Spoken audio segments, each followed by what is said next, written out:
మిమ్మల్ని స్తుతించాలని సెలవిచ్చినట్టుగా ప్రభు మిమ్మల్ని స్తుతించదని పాతాళంలో మీకు స్తుతి కలుగుదని నా తండ్రి మిమ్మల్ని సజీవులకు చేర్చినందుకే మీకు ఎంతో స్తోత్రాలు చెల్లిస్తూ మీ యొక్క నూతన సంవత్సరంలో కూడా ఈ జనవరి మాసం అంతా కూడా మీరు కాపాడుతూ వచ్చినారు, భద్రపరుస్తూ వచ్చినారు, పోషిస్తూ వచ్చినారు ప్రభు. నా తండ్రి మిమ్మల్ని సంరక్షిస్తూ వచ్చినందుకే మీకు వందనాలు చెల్లిస్తున్నాం. మీరు ఇచ్చిన ఆరోగ్యాన్ని బట్టి ఆశను బట్టి మీకు ఎక్కువ వందనాలు చెల్లిస్తున్నాం తండ్రి.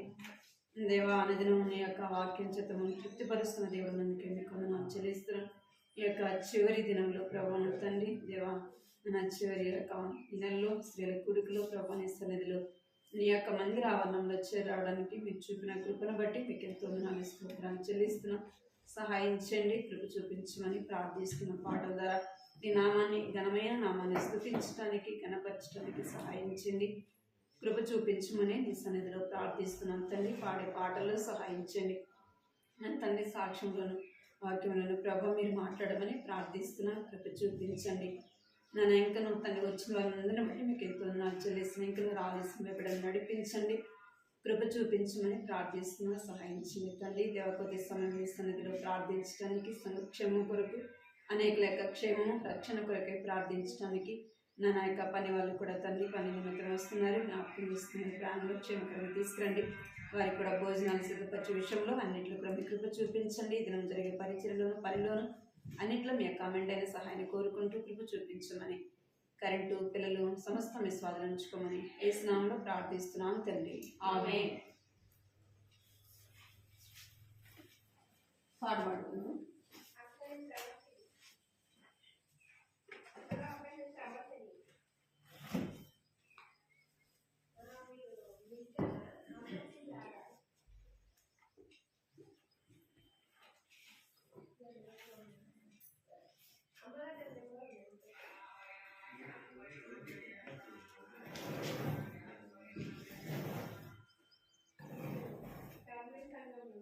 పాట సంఖ్య 120.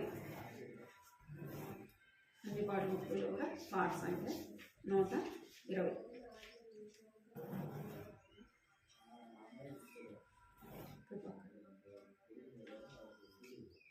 పాట సంఖ్య 120.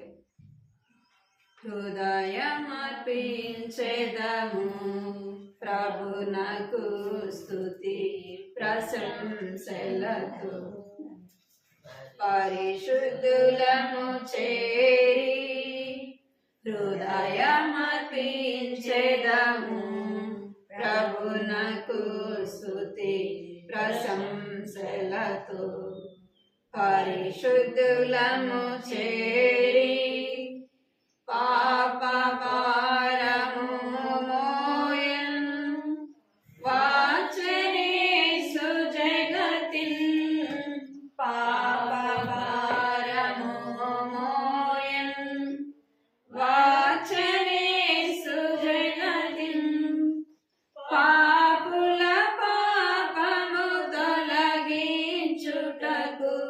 పాపుల పాపము తొలగించుటకు నిత్య జీవము నీచెన్, నిత్య జీవము నీచెన్. హృదయమర్పించెదము ప్రభునకు స్తుతి ప్రశంసలతో, పరిశుద్ధులము చేరి హృదయమర్పించెదము ప్రభునకు స్తుతి ప్రశంసలతో, పరిశుద్ధులము చేరి సంకట శేషము భరించెన్, నమ్రతతో దినుడై సంకట శేషము భరించెన్, నమ్రతతో దినుడై రక్షణ ద్వారము తెరచెను ప్రభు, రక్షణ ద్వారము తెరచెను ప్రభు, నిత్య నిరీక్షణ నిరీక్షణ, నిత్య నిరీక్షణ నిరీక్షణ. హృదయమర్పించెదము ప్రభునకు స్తుతి ప్రశంసలతో పరిశుద్ధులము చేరి ఆశ్చర్య పరలోక ప్రేమ పాపుల మగు మనకి ఆశ్చర్య పరలోక ప్రేమ పాపుల మగు మనకి తిరిగి వెళ్ళకు పాపము నాకు తిరిగి వెళ్ళకు పాపము నాకు నిలువకు పాపములో నిలువకు పాపములో హృదయమర్పించెదము ప్రభునకు స్తుతి ప్రశంసలతో పరిశుద్ధులము చేరి అర్పించెదము ప్రభువా ఆత్మ ప్రాణ శరీరం అర్పించెదము ప్రభువా ఆత్మ ప్రాణ దేహం కాపాడు మా జీవితమూల కాపాడు మా జీవితమూల ఇది మా వినతి ఇది మా వినతి హృదయమర్పించెదము ప్రభునకు స్తుతి ప్రశంసలతో పరిశుద్ధులము చేరి హృదయమర్పించెదము ప్రభునకు స్తుతి ప్రశంసలతో పరిశుద్ధులము చేరి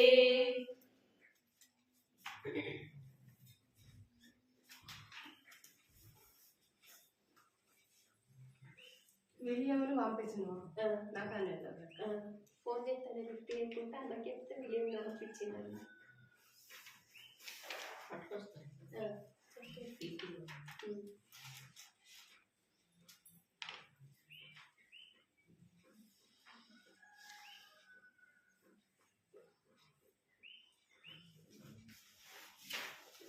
పాట సంఖ్య 586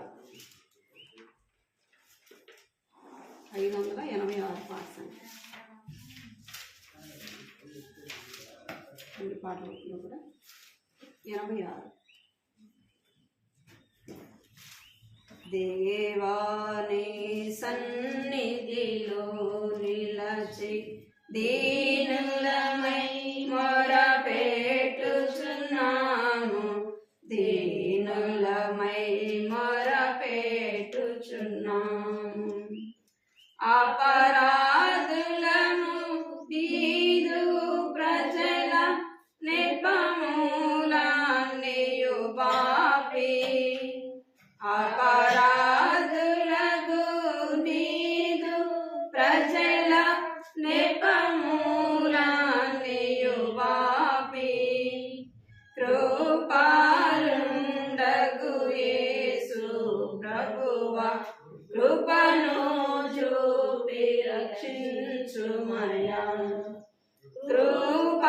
కృపాలుండగు యేసు ప్రభువా కృపను చూపి రక్షించుమయా దేవాని సన్నిధిలో నిలచి దీనులమై మొరపెట్టుచున్నాము దీనులమై మొరపెట్టుచున్నాము చేసియున్నాము నేరములెన్నో చేసిన మేలులను మరచి చేసియున్నాము నేరములెన్నో చేసిన మేలులను మరచి మోసములలో పడియున్నాము జయము నీవు మోసములలో పడియున్నాము యేసు ప్రభు జయము నీవు దేవాని సన్నిధిలో నిలిచి దీనులమై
మొరపెట్టుచున్నాము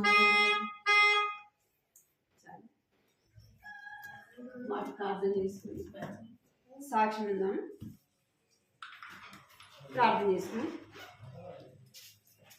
కృపా ప్రేమ తండ్రి దేవ ఈ బంగారు పాత్రలు కొన్ని నాలుగు స్తోత్రాలు చెల్లిస్తుంది. ఏకావదేకాల సమయంలో స్త్రీల కొడుకులు జ్ఞాపకం తీసుకుని పాట ద్వారానే నామాన్ని స్తుతించే భాగ్యాన్ని ఇచ్చినారు. మీకు కొన్ని నాకు చెల్లిస్తుంది. సాక్ష్యం ద్వారా కూడా మీరు మాట్లాడండి. వచ్చిన బిడ్డలు పెట్టుకున్నారు. ఇంకా మీరు రావాల్సిన తీసుకురమని ఈ సమయాన్ని మీ చేతికి అప్పగించి రాష్ట్రాన్ని కూడా మీరు ధైర్యపరిచి బలపరచండి. క్షేమకరమైన మాటలు ప్రభా తమ జీవితంలో ఏదైతే ఈ ద్వారా తను పొందుతూ వచ్చింది ప్రభా నాన్న ఒక మేలు జ్ఞాపకం చేసుకోవటానికి తను కోసుకోవటానికి సహాయం చేయమని దావీదు రాజు అన్నట్లుగా ప్రభా యెహోవా చేసిన ఇది ఉపకారంలో దేనిని మరొక నన్ను సెలవించినట్లుగా ప్రభా ఇది జ్ఞాపకం చేసుకుని సహాయం చేయండి. సమయం దీవెనకరంగా చేయండి. వందనాలు చెల్లిస్తూ యేసు నామములో ప్రార్థిస్తున్నాం తండ్రి. ఆమేన్.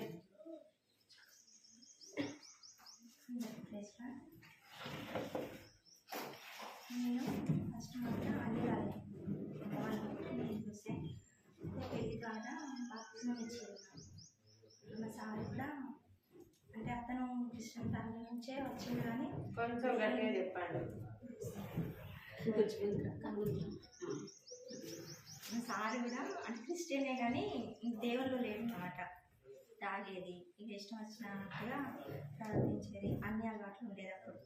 కాకపోతే చర్చకు పోయేవాడు కాదు. మా అత్తమ్మ మామ వెళ్ళేవారట కానీ నేను ఎప్పుడు సరిగ్గా పెట్టేవాడు. తర్వాత ఇక మా పెళ్ళి తర్వాత కూడా మేము కూడా నామకన్నా క్రైస్తవులాగానే ఉన్నాం. పోతున్నామంటే పోతున్నాం, వస్తున్నాం అంతే కానీ దేవుళ్ళు లేకుంటుంది. అట్లా చాలా సంవత్సరాలు గడిచినాయి. అప్పుడు చాలా కష్టాలు పడ్డాం మేము పెళ్ళైన కొత్తలో. అప్పుడైనా జాబ్ కూడా లేదు, ప్రైవేట్ జాబ్ చేస్తుండే. అట్లా కూడా కష్టాలు అనుభవించినాం. కానీ మేము ఎప్పుడైతే మంత్రికి వెళ్ళినామో అక్కడ హెబ్రోన్ సావాసం దొరికింది. అందరి ద్వారా దేవుడు మాతో మాట్లాడిండు. అక్కడనే మేము మాట మనసులోకి వచ్చినాం, రక్షణ పొందినాం. దేవుడు మా పట్ల ఎన్నో మేలు చేసిండు. మా పాప పుట్టిన తర్వాత అంతమంది ప్రైవేట్ జాబ్లో చేసేది, తర్వాత గవర్నమెంట్ జాబ్ వచ్చింది. అయితే మాకు బాబు పాప వాళ్ళు కూడా ఇప్పుడు మేము వెళ్ళడం చూసి వాళ్ళు కూడా మంచిగా క్రమంగా మందిరానికి వస్తూ దేవునిలో నిలిచి ఉంటున్నారు.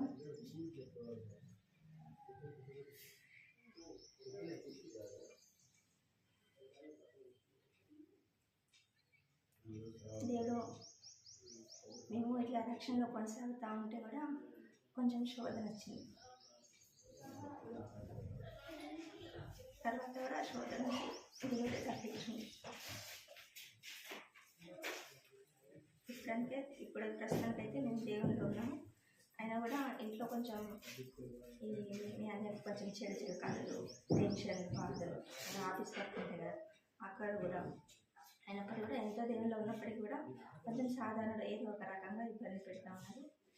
అవన్నీ పోయి మేము స్థిరంగా నిలదొక్కుని దేవుళ్ళలో ఉండి దేవుని కార్యక్రమాలకు అన్నిటికీ హాజరై దేవుళ్ళలో ఉంచినట్లుగా మా కోసం ప్రార్థన చేయండి.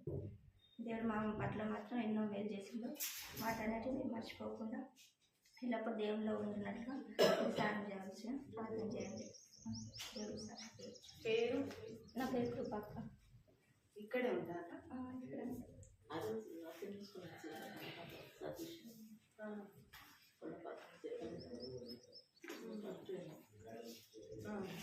అమ్మ పేరు సతీష్, అక్క పేరు కృప. ఇద్దరు పిల్లలు, ఒక పాప బాబు. వారి కుటుంబం కోసం ప్రార్థించే వాక్యం చూసుకున్నాము. ఖచ్చితంగా దేవా మీకు ఎంతో సాక్ష్యంగా మీరు మాట్లాడుకొచ్చిన దాసురాన్ని ప్రేమించి రక్షించినారని బట్టి మీకు నేను చెల్లిస్తున్నాను. ఇంకా నా కుటుంబాన్ని పరిపూర్ణంగా మీరు ఎదగటానికి, మీరు ఫలించడానికి సహాయించిన మీకు నాలుగు చెల్లిస్తాను. ఏ స్నామంలో ప్రార్థిస్తున్నాను తండ్రి. కొద్ది సమయంలో వాక్యము చదువుకుందాము. యోహాను సువార్త 15వ అధ్యాయం కొన్ని మాటలు చదువు.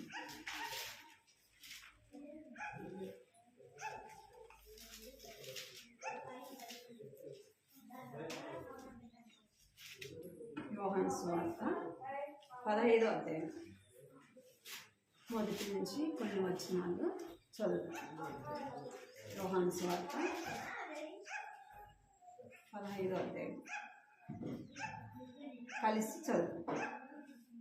నేను నిజమైన ద్రాక్షావల్లిని, నా తండ్రి వ్యవసాయకుడు. నాలో ప్రతి తీగను ఆరేసి ఫలించు తీగ మరియు ఎక్కువగా ఫలించు దానిలో పనికిరాని తీగలను తీసి నేను మీతో చెప్పిన మాటను బట్టి మీరు ఇప్పుడు పవిత్రులైన నా యందు నిలిచి మీ యందు నేను నిలిచి తీగ ద్రాక్షావల్లిలో నిలిచి కానీ తనంతట తాను ఎలా ఫలింపదో అలాగే నా యందు నిలిచి ఉంటే అని మీరు ఫలింపరు. ద్రాక్షవల్లిని నేను, తీగలు మీరు. ఎవడు నా యందు నిలిచుండును, నేను ఎవరి యందు నిలిచుండును వాడు గొప్పగా ఫలించును. నాకు వేరుగా ఉండి మీరేమీ చేయలేరు. ఇక్కడ యేసు ప్రభువారు చెప్తున్నా మాట ఏమంటున్నాడంటే, నేను నిజమైన ద్రాక్షవల్లిని. మనం ఎవరంటే అక్కడ ఏమనుంది? మీరు ఇప్పుడు ఉంది కదా 5వ వచనంలో, ద్రాక్షావళి నేను, తీగలు మీరు, ఎవడు నా యందు నిలిచుండును బహుగా ఫలించును. మనం ఎవరమంట? తీగలు. ఒక చెట్టుకు అతకబడి ఉంటేనే తీగ ఏం చేస్తుంది? ఫలిస్తుంది. చెట్టు ఒక దగ్గర, తీగ ఒక దగ్గర ఉంటే ఉంటుంది, ఏమైపోతుంది? చెట్టు నుంచి మనం తీగను వేరు చేస్తే ఏమైపోతుంది? ఒక రోజు ఉంటుంది పచ్చగా, తర్వాత ఎండిపోతుంది. అది చెట్టుకు అతకబడి ఉన్నప్పుడు ఏం చేస్తారంట? ఆ చెట్టుతో పాటే ఫలిస్తారు. ఇక్కడ యేసుప్రభు వారు కూడా చెప్తున్నారు, నేను చెట్టు, ఆయన ద్రాక్షవల్లి, మనము తీగలు. మనం ఫలించాలా, ఆత్మీయంగా ఎదగాల, ఆత్మీయంగా క్షేమాభివృద్ధి చెందాలా, దినదినము మనం ఆత్మీయంగా ఎదగాలి అంటే ఏముండాలి? ఎక్కడ ఉండాలంట? ఎక్కడ అంటగట్టుబడి ఉండాలి? యేసుప్రభులో అంటగట్టబడి ఉండాలి. యేసుప్రభులో అంటగట్టబడి, ఆయనతో పాటు అతకబడి ఉండాలంటే ఎక్కడ ఉండాలి మనం? దేవుని ఇంటిని ప్రేమించాలి. ఎక్కడ ఉంటే మనం ఆత్మీయంగా ఎదుగుతాము? దేవుని ఇంటికి వచ్చినప్పుడు, దేవుని సన్నిధిలో గడిపినప్పుడు, దేవునితో సహవాసం చేసినప్పుడు మనం ఏం చేస్తామంట? ఆత్మీయంగా క్షేమాభివృద్ధి చెందుతాం. ఆత్మీయంగా మనం ఎదిగే వారంగా ఉంటాం, ఆత్మీయంగా ఫలించే వారముగా ఉంటాం. ఇక్కడ అదే చెప్తున్నాడు, మీరు నా యందు నిలిచి ఉంటేనే కానీ మీరు ఫలించరు. ఆయనలో మనం నిలిచి ఉంటేనే ఫలిస్తాము అని అక్కడ చెప్పబడతాము. తీగ ద్రాక్షవల్లిలో నిలిచి ఉండాలి. నా యందు నిలిచి ఉండును ఎలా? మీ యందు నేనును నిలిచి ఉందును. మనం దేవునిలో నిలిచి ఉన్నప్పుడు ఆయన కూడా ఏం చేస్తాడంటే మన యందు నిలిచి ఉంటాడు, మనతో పాటు ఉంటాడు. ఎందుకంటే ఆయన బలవంతంగా మనలోకి రాడు, బలవంతంగా మనల్ని ఏది కూడా చేయదు. కొన్నిసార్లు మనం ఏం చేస్తామంటే బలవంత పెడతాం ఏదైనా చేయటానికి. ఇక్కడ ఏముంది?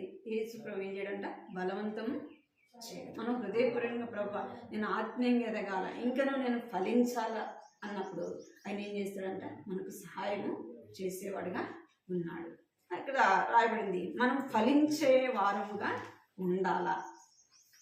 ఇక్కడ చూస్తాము, ఆదికాండము 49:22 మాట్లాడతాము. ఆదికాండము 49 తీసిన వాళ్ళు 49:22 వచ్చింది, చదవండి. యోసేపు ఫలించడి కొమ్మ, ఊట యొద్ద ఫలించడి కొమ్మ, దాని రెమ్మలు గోడ మీదకి ఎక్కి వ్యాపించును. ఏమంట? యోసేపు ఫలించడి కొమ్మ. కిందికి రాయబడింది యోసేపు గురించి. ఇంకెవరు ఫలించలేదా అంటే యోసేపు ఎలా ఉన్నాడంట? ఫలించడి కొమ్మగా ఉన్నాడు. ఎందుకు యోసేపు ఫలించిన అంటే తర్వాత చూద్దాం. యోసేపు ఎలాంటి వాడంటే చెడుతనాన్ని అసహించుకున్నవాడుగా చూస్తాము, దేవుని యందు భయభక్తులు లేని వాడుగా చూస్తాము. మనం కూడా ఎలా ఉండాలని దేవుడు కోరుకుంటున్నాడు అంటే మనం ఫలించడి కొమ్మగా ఉండాలని ఆయన ఇష్టపడతాము. మనం ఫలించకపోవడానికి కారణము చెట్టు నాటుతాం మనం కదా, చెట్లు నాటు. కొన్ని బాగా ఫలిస్తాయి, కొన్ని బాగా ఫలాలు కనబడతాయి, కొన్ని ఏం చేయవు. చెట్టు నాటినప్పటికీ మంచిగా మనం నీళ్ళు పోస్తున్నప్పటికీ, ఎరువు వేస్తున్నప్పటికీ ఏం చేయదంటే అది దాంట్లో ఫలాలు కనపడవు, అది ఫలించదు. అది ఎట్లా ఉంటుందంట? నిష్ప్రయోజకరంగా ఉంటుంది. యోసేపు ఎలాగ ఉన్నాడంట? ఫలించడి కొమ్మగా ఉన్నాడు. యోసేపు ఫలించడి కొమ్మగా ఉన్నట్టే తర్వాత చూస్తాం. ఇక్కడ మనము దేవుని సన్నిధిలోకి వస్తున్నప్పటికీ, దేవుని ఇంటిలో ఉన్నప్పటికీ, దేవునితో సహవాసం చేస్తున్నప్పటికీ మనం ఏం చేయలేకపోతున్నాం? అనేకసార్లు ఏం చేయలేకపోతున్నాం? ఫలించలేకపోతాం. ఎందుకు ఫలించడం లేదు? కారణం ఏంది? నీళ్ళు పోయట్లేదా? ఎరువు వేయట్లేదా? చెప్పాలి.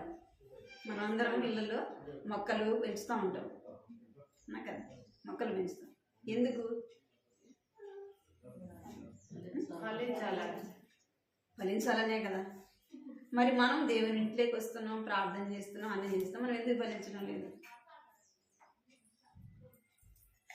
చెప్పాలి? మన స్త్రీలమే కాబట్టి ఎందుకు మనం ఫలించడం లేదంటే చూద్దాం, వాక్యాన్ని చూద్దాం. మత్తయి సువార్త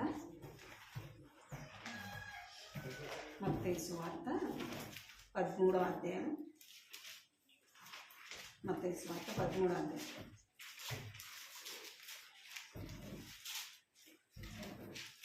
చూడండి, 13వ అధ్యాయం 18వ వచనం. వాని గూర్చిన ఉపమాన భావం వినుడి. ఎవడైనా రాజ్యమును గూర్చిన వాక్యము వినియు గ్రహింపక ఉండగా దుష్టుడు వచ్చి వాని హృదయంలో విత్తబడిన దానిని ఎత్తుకొని పోవును. తో ప్రక్కను విత్తబడిన వాడు వీడే.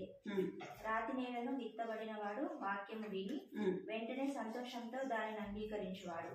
అయితే అతనిలో వేరు లేనందున అతడు కొంతకాలం నిలిచును గాని వాక్యం నిమిత్తము శ్రమ అయినను హింస అయినను కలుగగానే అభ్యంతరపడును. ముళ్ళ పొదలలో విత్తబడిన వాడు వాక్యము వినవాడే గాని ఐహిక విచారమును ధనమోసమును ఆ వాక్యమును అణచివేయును గనుక వాడు నిష్ఫలుడను. ఇక్కడ 18వ అధ్యాయం నుంచి 23 వరకు కూడా విత్తనాల గురించి రాయబడుతూ వచ్చింది. ఇక విత్తనములు విత్తబడుతూ వచ్చినాయి. విత్తనం అంటే దేనికి సాదృశ్యం? దేవుని వాక్యానికి సాదృశ్యం. భూమి అనగా మన హృదయానికి సాదృశ్యం. ఇక్కడ వాక్యం విత్తబడుతూ వచ్చింది. కొన్ని ఎక్కడ పడినాయంట? త్రోవ పక్కన పడుతూ వచ్చింది. కొన్ని ముళ్ళ పొదల్లో పడుతూ వచ్చినాయి. కొన్ని రాతి నెలన పడుతూ వచ్చినాయి. ఏదేమైనా ఎక్కడ వేసినా అవి ఏం చేసినాయంట? మొలిచినాయి. కొన్ని ఏం చేసినాయంట? ఇక్కడ రాయబడింది 19వ వచనంలో, 20వ వచనం చదవండి. రాత్రి వేళను విత్తువాడు వాక్యం విని వెంటనే సంతోషముతో దానిని అంగీకరించువాడు. అయితే అతనిలో వేరు లేనందున అతడు కొంతకాలం నిలుచును గాని వాక్యము నిమిత్తము శ్రమ అయినను హింస అయినను కలగగానే అభ్యంతరపడను. ఇక్కడ కొన్ని విత్తనాలు త్రోవ పక్కన పడినాయి. త్రోవ పక్కన పడగానే పక్షులు వచ్చి ఎత్తుకొని పోయినాయి. ఇంకా కొన్ని ఎక్కడ పడినాయంట? రాతి నీళ్ళ మీద పడుతూ వచ్చాయి. రాతి నీళ్ళ మీద పడినప్పటికీ ఆ విత్తనం ఏం చేసిందంట? మొలిచింది. సంతోషంగా అది మొలిచింది కానీ అది ఫలించకపోవడానికి ఏం లేదంటే కింద రాయి కాబట్టి అది తన ఏర్లు లోపలికి ఆ చెట్టు బలంగా ఉండలేకపోయింది. ఇంకా కొన్నిసార్లు ఏదైనా కష్టం వచ్చినప్పుడు, బాధ వచ్చినప్పుడు ఏం చేస్తారు? యేసు ప్రభువే దేవుడు అని నమ్ముతారు. మందిరానికి వస్తారు. కొన్ని రోజులు వస్తారు. కొన్ని రోజులు వచ్చిన తర్వాత ఏదైనా చిన్న శ్రమ రాగానే అక్కడ ఉంది కదా, వాక్యం నిమిత్తము శ్రమ హింస కలగగానే అభ్యంతరపడి ఏమైపోతారంట? వెనక్కి తగ్గిపోతారు. సంతోషంగా వాక్యం విన్నారు, దేవుని ఇంటికి వచ్చినారు, ఏమైపోయింది? కొంచెం శ్రమ రాగానే దేవుని విడిచిపెట్టడం వల్ల ఏం చేయలేకపోయినారు? ఫలించలేక పోతూ వచ్చినారు. ఇంకా కింద వచ్చినాడు 22వ వచనం. ముళ్ళ పొదలలో విత్తబడిన వాడు వాక్యం వినవాడే గాని ఐహిక విచారము ధనమోసమును ఆ వాక్యం అణచివేయును గనుక వాడు నిష్ఫలుడను. ఇక్కడ కొన్ని విత్తనాలు ఎక్కడ పడుతూ వచ్చినాయంటే ముళ్ళ పొదల్లో పడుతూ వచ్చినాయి. ముళ్ళ పొదల్లో పడిన ఆ యొక్క విత్తనము ఏం చేయబడిందంట? అణచబడుతూ వచ్చాడు. అంటే ఈ లోక సంబంధమైనవి అన్నీ కూడా ఏం చేయబడి? చెట్టు నాటినాము, చెట్టుకి కింద ఆ చెట్టు చుట్టూ ఉన్నప్పుడు అదంతా గట్టిగా ఉన్నదనుకో, చెట్టు ఎంత మాత్రం కూడా అది పైకి రాదు. ఆ చుట్టూ ఎట్లా ఉండాలంట? ఆ యొక్క భూమి అంతా కూడా, ఆ స్థలం అంతా కూడా ఎంతో మెత్తదిగా ఉన్నప్పుడు ఏం చేస్తుంది? చెట్టుకి ఆ సారం అంతా వస్తుంది. అప్పుడే ఆ చెట్టు ఏం చేస్తుందంటే ఫలించేదిగా మనము చూస్తాం. ఇక్కడ కూడా ముళ్ళ పొదల్లో పడింది. ఏమొచ్చిందంట? వాక్యం నిమిత్తము ఐక్య విచారము ధనమోసము ఆ వాక్యమును అణిచివేయును. మనము ఇక్కడ ఫలించకపోవడానికి కారణం ఏంటంటే ఐక్య విచారం అంటే లోక సంబంధమైనవి అన్నీ కూడా ఎక్కడ ఉన్నాయంటే ఆ చెట్టు చుట్టూ ఉన్నాయి. కాబట్టి అది ఏం చేయలేకపోతుందంటే ఫలించలేక పోతుంది. ధన మోసం అంటే ఈ లోక సంబంధమైనవన్నీ కూడా ఆశించి లోక సంబంధమైన వాటి మీద మన దృష్టి ఉంటే మనం ఎటు పరిగెత్తామంటే లోకం వైపే. మన యొక్క ఆలోచన మన యొక్క అన్నీ కూడా ఎక్కడ ఉంటాయి? లోకం మీదనే. అని కనుకనే మనం ఏం చేయమంటే ఫలించం. లోక మనం ఎట్లా బ్రతకాలి, ఏం చేయాలి, అదేం చేయాలి, ఇదేం చేయాలి, పిల్లలు ఏం చేయాలి, మనం ఏం చేయాలి అంటే ఈ లోక సంబంధమైనవన్నీ కూడా ఆలోచిస్తూ ఉంటాం. కాబట్టి మనం ఏం చేయలేము, ఫలించం. అది మనం వాక్యం విన్నప్పటికీ, దేవుని ఇంటికి వస్తున్నప్పటికీ, దేవుని ఇంట్లో ఉన్నప్పటికీ ఎట్లా ఉంటామంటే నిష్ప్రయోజకరంగా ఉంటాం. ఎందుకంటే లోక సంబంధమైనవన్నీ కూడా మన హృదయంలో ఉండి దేవుని వాక్యాన్ని ఏం చేస్తూ ఉంటాయి, అణిచివేస్తూ ఉంటాయి. దేవుని ఇంట్లో ఉన్నా కూడా ఫలించం. ధన మోసము. ఎవరు ధనాన్ని ఆశించి దేవుని సన్నిధికి దూరం అయిపోయినారు? ధనాన్ని ఆశించి దేవుని ఇంట్లో ఉన్నప్పటికీ ధనాన్ని ఆశించి ఏమైపోయినారు? ఫలించలేకపోయినారు. ఎవరంటే చూడండి,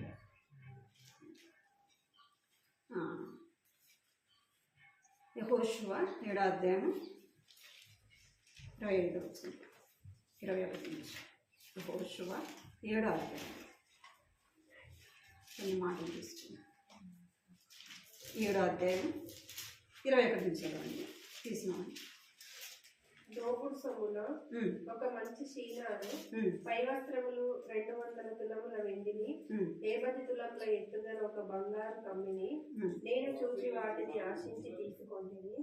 అదిగో నా తేరా మధ్య అవి భూమిలో దాచబడి ఉన్నవి. ఆ వెండి దాని క్రింద ఉన్నదని ఉత్తరమిచ్చి తాను చేసినదంతయు ఒప్పుకున్నాను. 65వ వచనం. అప్పుడు యెహోషువ నీవేళ మమ్మను బాధపరిచితివి, నేడు యెహోవా నిన్ను బాధపరచునగా ఇశ్రాయేలందరూ వారిని రాళ్లతో చావకొట్టిరి. వారిని రాళ్లతో కొట్టిన తర్వాత అగ్ని చేత కాల్చి వారి మీద రాళ్లను పెద్ద కుప్పగా వేసిరి. అది నేటి వరకు ఉన్నది. ఇక్కడ ఎవరు? ఆగాన్ ఎక్కడున్నాడు? ఎవరితో కూడా ఉన్నాడు అంటే దేవుని ప్రజలతో కూడా ఉన్నాడు. దేవుడు అంటే తెలిసినవాడు. యెహోషువతో పాటు దేవుని ప్రజలైన వారితో పాటు ఉంటా ఉన్నాడు. దేవుడు చేసిన అనేకమైన కార్యాలు చూసినవాడు. అటువంటి ఆకాను దేని ఆశిస్తున్నాడంట? వస్త్రాలు, ఆ యొక్క బంగారు కమ్మి, వాటిని ఆశిస్తూ వచ్చినాడు. వాటిని కావాలని కోరుకుంటూ వచ్చినాడు. ఎక్కడుంటూ? దేవునింటిలో ఉన్నప్పటికీ ఏం కోరుకున్నాడు? లోక సంబంధమైన ధనాన్ని కోరుకున్నాడు. అందుకే తన జీవితం ఏం చేయలేకపోయింది, ఫలించలేకపోయింది. తన ఫలభరితమైన జీవితం తను జీవించలేక ఈ ధన మోసాన్ని బట్టి తను ఎంతో నష్టాన్ని పొందుతూ వచ్చింది. తన మాత్రమే కాదు, తన కుటుంబం అంతా కూడా ఏం చేయబడిందంటే రాళ్లతో చావగొట్టబడుతూ వచ్చింది. అంటే ఈ లోక సంబంధమైన ఇవి మన హృదయంలో ఉంటే ఎంత మాత్రం కూడా మనము ఫలించము. మన దేవుని ఇంట్లో మనం అనుకోవచ్చు, నేను దేవుని మందిరానికి వెళ్తున్నాను కదా, ప్రార్థన చేస్తున్నా కదా, నేను ఆరాధన చేస్తున్నాను కదా అంటే మనలో ఏముండదు, ఏదో మనం బతికుంటాం అంతే. కానీ మనలో ఏముండదు, ఫలిభరితమైన జీవితం మనలో ఉండదు. ఇక్కడ ఆకాను దేవుని ఇంట్లో ఉన్నప్పటికీ, దేవుని ప్రజలతో తను ఉన్నప్పటికీ తను ఎంత మాత్రం కూడా ఫలించలేదు. తను చివరికి ఏం తెచ్చుకున్నా అంటే తను ఫలించకపోవడాన్ని బట్టి తను ఏం చేయబడంటే రాళ్లతో చావగొట్టబడి. అందుకే యోహాను సువార్తలో ఏం రాయబడిందంటే నా యందు నిలిచి ఉంటేనే కానీ మీరు ఫలించాలి. ఫలించని తీగను ఏం చేస్తారంట? చెట్టుకు ఎండిపోయిన తీగలు ఏం చేస్తారు? వాటిని కొట్టి పడేస్తారు. అవి ఎండిన తర్వాత కాల్చేస్తారు. ఇక్కడ యెహోషువ కూడా ఏమైపోయినాడు? తను ఫలించలేదు, ఎండిపోయినాడు. ఏం చేయబడినాడు? పెరికి వేయబడుతూ వచ్చినాడు. అంటే తను రాళ్ళతో చావగొట్టబడుతూ వచ్చినాడు. తను ఫలించలేదు. ఇంకొకరు ఎవరంటే 2 రాజులు చూద్దాం. 2 రాజులు 5వ అధ్యాయం. ఆయన పేరు చెప్పండి. 2 రాజులు గెహాజీ ఏం చేసినాడంట? తను కూడా ఈ లోక సంబంధమైన దాన్ని 5వ అధ్యాయం 20వ వచనం. 2 రాజులు 5వ అధ్యాయం 20వ వచనం. చదువు. అంతటా దైవజనుడైన ఎలీషాకు సేవకుడవు గేహాజీ సిరియనుడైన ఈ నయమాను తీసుకొని వచ్చిన వాటిని అంగీకరించుటకు నా యజమానికి మనసు లేకపోయాను గాని యెహోవా జీవంతోడు నేను పరిగెత్తుకొని పోయి అతన్ని కలుసుకొని అతని యొద్ద ఏదైనాను తీసుకొని అనుకుని నయమాను కలుసుకుంటకై పోచుండగా నయమాను తన వెనుక నుండి పరుగున వచ్చుచున్న దానిని చూచి తన రథం మీద నుండి దిగి వారిని ఎదుర్కొని క్షేమమా అని అడిగాను.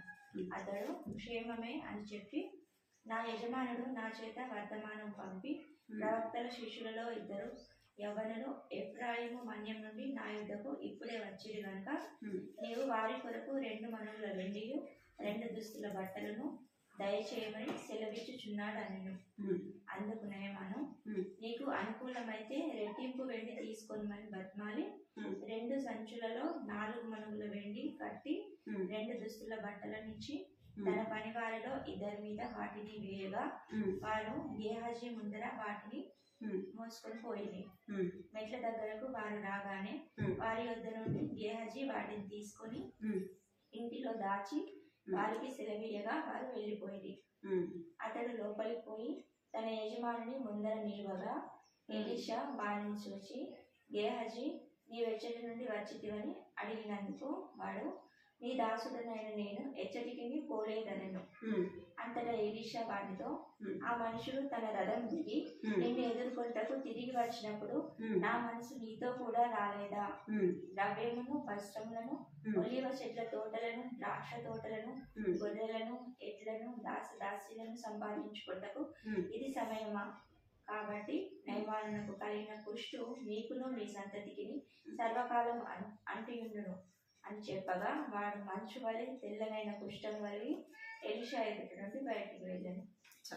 ఇక్కడ 20వ వచనం నుంచి 27 వచనాల వరకు కూడా గేహాజీ గురించి రాబడింది. ఈ గేహాజీ ఎవరి దగ్గర ఉన్నాడంట? ఎలీషా యొక్క సేవకుడు, అంటే తన పరిచారకుడుగా ఉంటూ వచ్చినాడు. ఈ ఎలీషా ఎటువంటి వాడు? ఎన్నో గొప్ప కార్యాలు చేసినవాడు. గత వారం కూడా మనం సిస్టర్స్ మీటింగ్లో వింటూ వచ్చినాం. ఎలీషా ఎలాంటి వాడంట? ఎంతో ప్రార్థనా పరుడు, ఎన్నో దేవుని యొక్క గొప్ప కార్యాలు చేస్తూ వచ్చినాడు. అటువంటి పరిచారకుడుగా, అటువంటి దాసుని దగ్గర పరిచారకుడు ఎలా ఉండాలా? ఇంకా అనేకమైనవి దైవికంగా నేర్చుకోవలసిన వాడు, దేవుని యందు ఎంతో విశ్వాసము ఉంచవలసిన వాడు. ఏం చేస్తూ వచ్చినాడు? దైవజనుడి దగ్గర ఉన్నప్పటికీ, దేవునితో సహవాసం చేసినప్పటికీ ఏం ఆశిస్తున్నాడంట? ఈ లోక సంబంధమైన ధనాన్ని ఆశిస్తా అన్నాడు. నా యజమానుడు తీసుకోలేదు కదా, నాకెందుకు అనుకోవచ్చు కదా. అంటే తన యొక్క మనసు ఎక్కడ ఉంది? ఆ యొక్క ధనం మీద, ఆ యొక్క వస్త్రాల మీద, అంటే ఈ లోక సంబంధమైన దాని మీద తనకు మనసు ఉంది. అందుకే నా యజమానుడికి తీసుకోవడానికి ఏం లేదంట, మనసు లేదు. మరి నీ యజమానుడికి అవసరం లేనప్పుడు నీకెందుకు అవసరం? యజమాని పోషించే దేవుడు నిన్ను కూడా పోషిస్తాడు కదా. అంటే ఇక్కడ ఏం చేస్తున్నాడంటే గేహాజీ ఈ లోక సంబంధమైన దాన్ని ఆశించినాడు, అది తెచ్చుకున్నాడు, దాచిపెట్టినాడు. దానివల్ల తనకు ఏం ప్రయోజనము? ఏమైనా ధనవంతుడైనాడా? ఫలించినాడా? లేదా మంచి పేరు పొందినాడా? అంటే ఏం పొందినాడు? క్షీణిస్తూ వచ్చినాడు, నష్టపోతూ వచ్చినాడు. ఈ లోక సంబంధమైన దాన్ని ఆశించి ఏం తెచ్చుకున్నాడు? ఇక్కడ 26వ వచనంలో ఎలీషా అంటున్నాడు, మనము ఒలీవ చెట్లను, ద్రాక్ష చెట్లను, గొర్రెలను, దాసులను సంపాదించుకున్నట్టుకు ఇది సమయమా? ఇది సమయమా? అంటే ఇవన్నీ కూడా మనకు అవసరమైన ఉంది. ఎవరికి తెలుసు? నేను సృష్టించిన నీ దేవునికి తెలుసు. పిల్లలకి ఏం కావాలో మన తల్లిదండ్రులైన వారికి మనకి తెలుసు. వాటి గురించి ఆలోచించాల్సిన అవసరం లేదు, చింతపడాల్సిన అవసరం లేదు. ఇప్పుడు మనం సృష్టించిన దేవునికి మన యొక్క అవసరత తెలుసు. అందుకే మన దేశవార్తలో మొదట నా నీతిని, నా రాజ్యమును అప్పుడు అవన్నీ కూడా మీకు ఇస్తానంట. ఇక్కడ గేహాజీ ఏం చేస్తున్నాడంట? తన యజమానునికి తీసుకోవడానికి మనసు లేదంట. ఈయన పరిగెత్తుకెళ్ళి తెచ్చుకున్నాడు. ఏం తెచ్చుకున్నాడు? కుష్ఠరోగాన్ని తెచ్చుకున్నాడు. తన దేవుని ఇంటిలో ఉన్నప్పటికీ తన జీవితము ఫలించలేదు, నిష్ప్రయోజకరంగా ఏం చేయబడినాడు, అక్కడ ఎలీషా దగ్గర నుంచి త్రోసివేయబడుతూ వచ్చినాడు. దూరంగా కుష్ఠరోగం ఉంటే ఆ పాలెంలోనే ఉండకూడదు, ఆ చుట్టుపక్కల ప్రజల మధ్య ఉండకూడదు. ఏం తెచ్చుకున్నాడు, కుష్ఠరోగము తెచ్చుకున్నాడు. దేవుని సన్నిధిలో ఉన్న భాగ్యాన్ని పోగొట్టుకున్నాడు, దైవ సేవకుడి దగ్గర ఉన్న భాగ్యాన్ని పోగొట్టుకున్నాడు. నిష్ప్రయోజకరంగా తనకు కుష్ఠరోగం వచ్చింది, తన కుటుంబానంతటి కూడా కుష్ఠరోగము వచ్చింది. ఎందుకు, తన జీవితం కూడా ఏమైపోయింది, ఎండిపోయింది. అందుకే ఏం చేయబడిందంటే ఆ యొక్క చెట్టులో నుంచి ఆ తీగను తీసి పారవేయబడి. నా జీవితంలో కూడా మనము దేవుని సన్నిధికి వస్తున్నాము అని మోసపోవు. నేను దేవుని బిడ్డనే కదా, నేను ప్రార్థన చేసేదాన్నే కదా, నేను ఆరాధన చేసేదాన్నే కదా, నేను బల చేసేదాన్ని కదా, తీసుకునేదాన్ని కదా అని ఎంత మాత్రం కూడా మోసపోవద్దు. నీ జీవితం ఎలాగుంది, నా జీవితం ఎలాగుంది, నేను ఫలిస్తున్నానా, దేవుని కొరకు నేను ప్రయాసపడుతున్నానా, లేదా నిష్ప్రయోజకరంగా నేను ఎండిపోతున్నానా అని ఏం చేయాలి, పరీక్షించుకోవాలి. ఎలా ఉండాలంట, మనం ఎండిపోతే తీసి పారవేయబడతాం. మనం ఎలా ఉంది, ఎండిపోయే వారముగా ఉండకూడదు. ఎక్కడ ఉండాలా, చెట్టుతో పాటు అతకబడి ఉండాలి. ఆ చెట్టు ఏది, యేసు ప్రభువు. ఆయనకు మనము ఏం చేయబడాలంట, అతకబడి ఉండాలి. అతకబడి ఉన్నప్పుడు మనము ఫలించే వారముగా ఉంటాం. ఏం చేస్తూ వచ్చినాము, ఫలించకపోవడానికి కారణం ఏమంటే ఈ లోక సంబంధమైన ధనాన్ని, అనేకమైన వాటి గురించి మనం చింతించి దేవుని వాక్యం ఏం చేయబడుతుందంట, అణిచివేయబడుతూ ఉంది. అందుకే మనం ఏం చేయలేకపోతున్నాం, ఫలిస్తున్నాం. ఈ లోక సంబంధమైనవి మన హృదయంలో లేకపోతే మనం ఏం చేస్తామంటే ఫలించే వారముగా ఉంటాం. మాటలు గుర్తుపెట్టుకొని, ప్రభువా నేను ఫలించలేకపోయాను, ఒక మాట చదివి ప్రార్థన చేసుకుని. లూకా సువార్త